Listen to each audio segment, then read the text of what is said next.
할렐루야. 오늘도 많이 더우셨죠? 수고 많으셨습니다.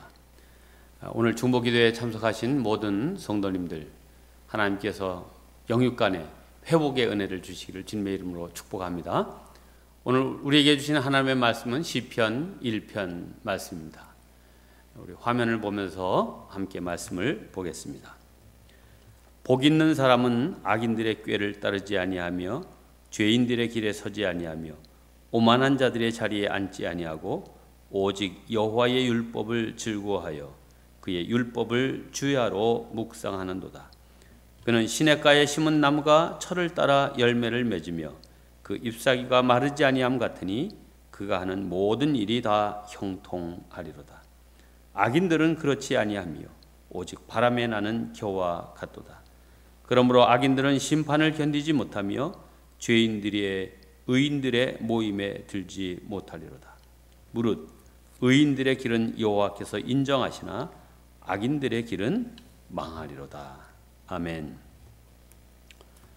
오늘 말씀 시편 1편을 보면 복 있는 사람은 어떤 사람이냐? 주야로 말씀을 즐거워하는 자라 했습니다. 그래서 오늘 말씀을 즐거워하는 자의 복이라 하는 제목으로 여러분과 말씀을 나누고자 합니다.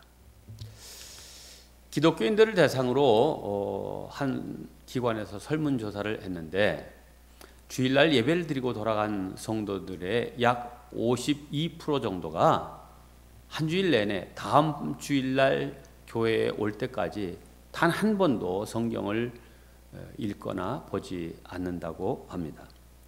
그러니까 절반 이상의 사람들은 예배 시간에 나와서만 성경을 펴본다는 사실입니다. 물론 예배 시간조차 나오지 않는 사람에 비한다면 훨씬 좋은 현상이지만 한 주간 동안 단 한 시간도 하나님과 개인적인 말씀의 대화, 말씀의 묵상 시간을 갖지 못하거나 혹은 않는다는 것은 참으로 안타까운 현실입니다. 성도 여러분, 개인적으로 하나님의 말씀을 마음에 담고 묵상하지 않는 사람이 어찌 하나님과 대화할 수 있겠으며, 하나님과 대화하지 않는 사람이 어떻게 하나님의 음성을 들을 수 있으며, 또 하나님의 음성을 듣지 못하는 사람이 어떻게 말씀을 통해 힘을 얻을 수 있겠습니까?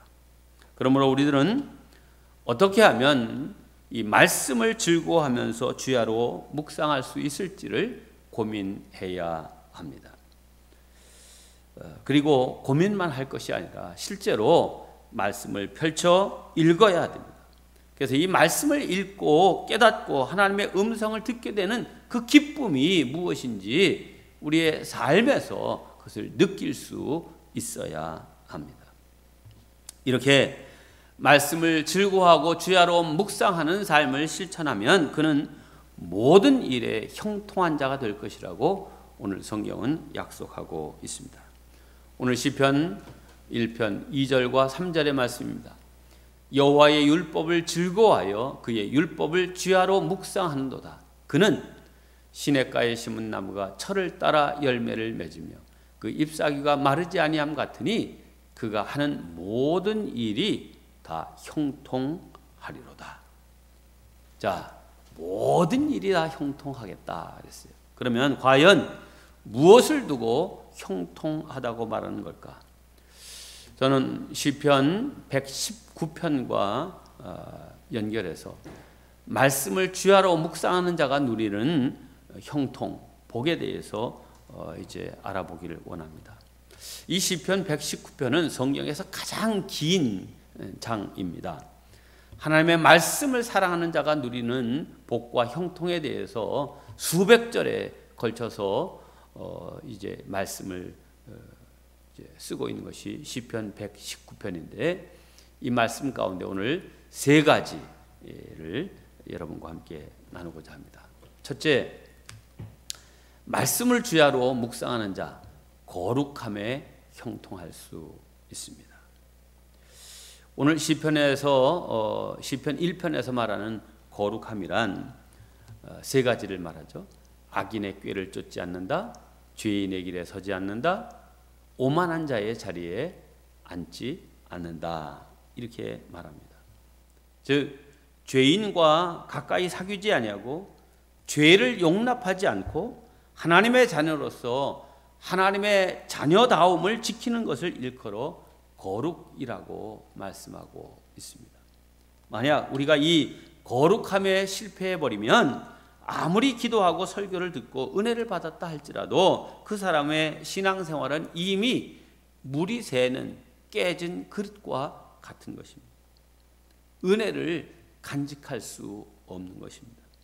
죄와 가까이하고 죄를 짓고 잘못된 생활에 빠지면 한동안은 그가 큰 은혜를 받았다 할지라도 얼마 지나지 않아서 그 받은 은혜 다 쏟아버리고 다 세워버리고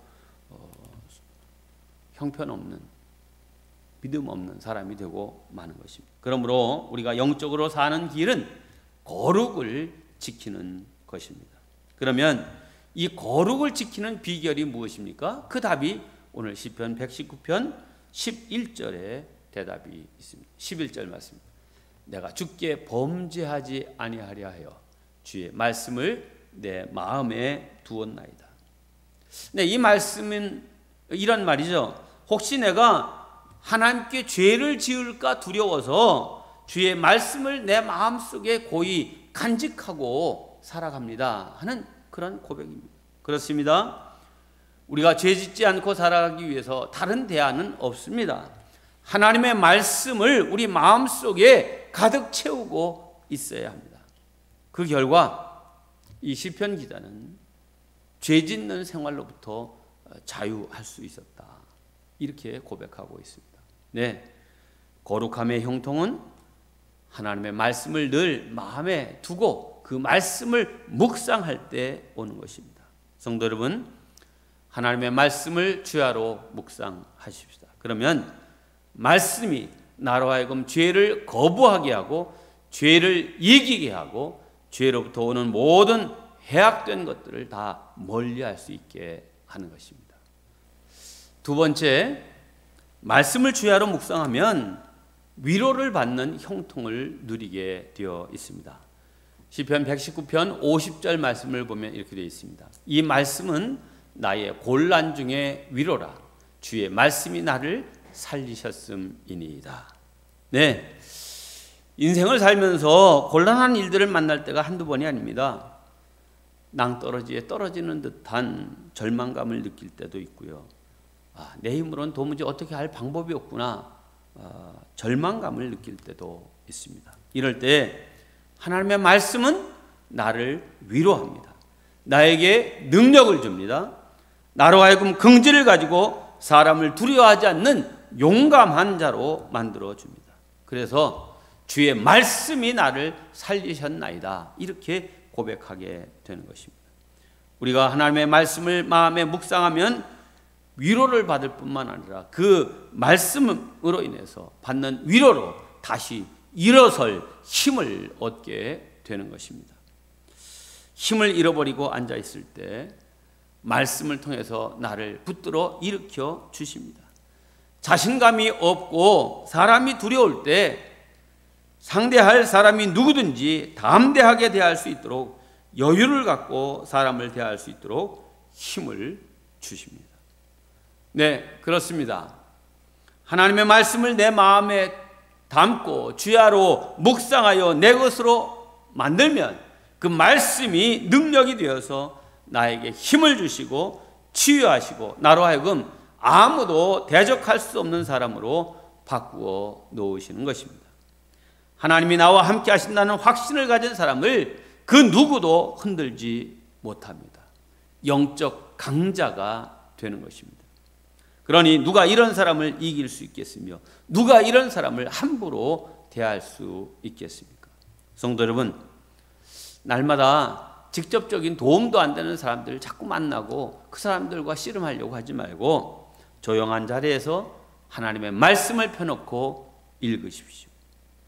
이해가 되든지 안 되든지, 내 마음에 들어오든지 안 들어오든지 조용히 하나님의 말씀을 믿고 읽어가다 보면 어떤 말씀이 나에게 주시는 말씀으로 다가오게 될 것입니다. 그리고 나에게 다가온 그 말씀, 나에게 하시는 하나님의 말씀은 눈을 떠도 안 잊어버리고 눈을 감아도 안 잊어버리게 됩니다. 나도 모르게 그 말씀을 주야로 묵상하는 말씀이 되게 됩니다. 그 말씀은 하나님과 대화를 통해서 하나님께서 나에게 주신 음성이기 때문입니다. 말씀을 통하여 늘 위로와 힘을 얻는 성도들 되시기를 바랍니다. 마지막 세 번째, 말씀은 이제 우리에게 지혜를 얻는 형통을 주십니다. 시편 119편 97절과 98절을 보면 이렇게 되어 있습니다. 내가 주의 복을 어찌 그리 사랑하는지요. 내가 그것을 종일 묵상하나이다. 주의 계명이 항상 나와 함께함으로 그것이 나로 원수보다 지혜롭게 하나이다 했습니다. 네, 우리가 세상을 살아가면서 기로에 설 때가 많습니다. 지혜가 필요한데 지혜 없음이 참 통탄할 때가 있습니다. 어느 길이 옳은지 어떤 길을 선택해야 될지 내 지혜로 판단할 수 없을 때 정말 하나님의 지혜가 얼마나 절실히 필요한지 모릅니다. 아무리 찾아도 내 스스로 길을 찾지 못할 때가 많습니다.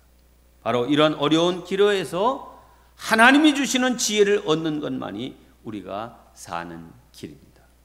잠언 3장 18절은 이렇게 말합니다. 지혜는 그 얻는 자에게 생명나무라. 지혜를 가진 자는 복되도다. 네, 지혜는 경험이나 세상의 모든 학문 또는 우리가 존경할 만한 그런 분과 대화하는 것 가운데서도 얻을 수 있습니다. 그러나 정말로 중요한 지혜, 보배로운 값진 지혜는 하나님의 말씀을 통해서 얻게 된다는 사실을 믿으시기 바랍니다. 하나님의 말씀을 가까이 놓고 묵상하고 그 말씀을 마음에 담고 하나님과 깊이 대화를 나누는 사람은 하나님께서 필요할 때마다 좋은 지혜를 주십니다. 네, 성경은 지혜의 보고입니다. 그 말씀을 즐거워하십시다. 그 말씀이 주야로 내 마음에서 떠나지 않도록 하십시다. 그래서 하나님이 기뻐하실 만한 구별된 사람으로 살아가고 힘든 이 세상을 살아갈 때 위로받고 지혜를 얻어 승리하는 성도들 다 되시기를 주님의 이름으로 축원합니다. 기도하겠습니다. 우리에게 말씀을 주신 하나님 감사합니다.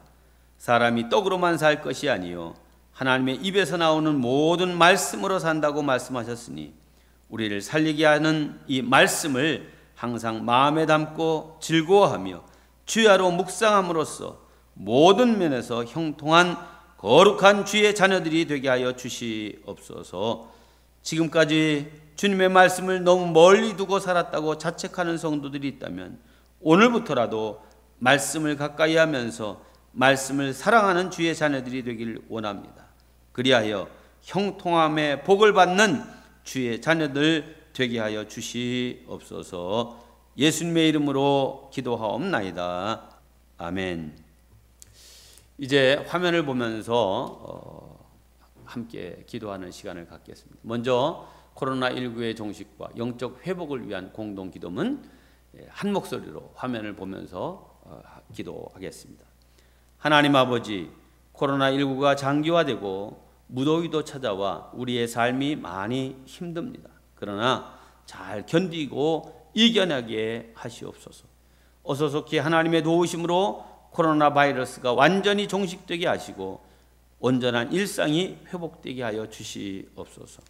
하나님 아버지, 온라인 예배로 전환되었지만 우리의 신앙이 나태해지지 않도록 지켜 주시옵소서. 매일매일 말씀 보고 기도하는 생활 가운데 오히려 더 거룩해지고 위로를 받게 하시고 순간순간 지혜를 얻게 하시고 성령 충만케 하여 주시옵소서. 모든 성도들이 영혼이 잘됨같이 범사가 잘되고 강건케 하셔서 코로나로부터 안전케 하시고 생업을 회복시켜 주시고 나라의 경제가 활기를 찾게 하여 주시옵소서. 우리가 돕고 있는 선교사님과 선교지들을 안전하게 지켜 주시옵소서. 예수님의 이름으로 기도하옵나이다. 아멘. 두 번째 기도를 함께 하겠습니다. 교회 리모델링을 위한 공동 기도문을 함께 기도하겠습니다. 하나님 아버지, 코로나19의 엄중한 상황 속에서도 리모델링이 은혜 가운데 진행되게 하시니 감사합니다. 무엇보다 리모델링을 통해 단지 건물만을 새롭게 하는 것이 아니라 우리 교회의 비전도 새로워지고 성도들의 마음도 새로워지게 하여 주시옵소서. 그래서 이 시대와 나라에 맡겨진 사명을 잘 감당하는 교회가 되게 하여 주시옵소서. 담임 목사와 건축위원장과 위원들에게 하나님이 주시는 지혜로 모든 과정들을 진행해 가도록 붙들어 주시고 재정적으로도 모자라지 않도록 축복하시고 성도들의 직장과 기업을 붙들어 주시옵소서. 무엇보다도 리모델링이 기도로 진행되기를 원합니다. 모든 성도들이 이 중보 기도하는 일에 마음을 모으게 하시고 정성을 모으게 하시옵소서. 더위 가운데 모든 층에서 리모델링이 진행되고 여러 공정들이 동시에 이루어지고 있습니다. 모든 작업들이 순조로이 진행될 수 있도록 현장에서 일하는 사람들의 건강을 지켜주시고 성실한 마음을 주시고 무엇보다도 사고 없이 안전하게 지켜주시옵소서. 우리와 늘 함께 하시는 예수님의 이름으로 기도하옵나이다. 아멘. 이제 개인의 기도 제목을 놓고 기도하시고 자유롭게 마칠 수 있기를 바랍니다. 주여 함께 부르짖고 기도합니다. 주여! 아버지 하나님 고맙고 감사합니다.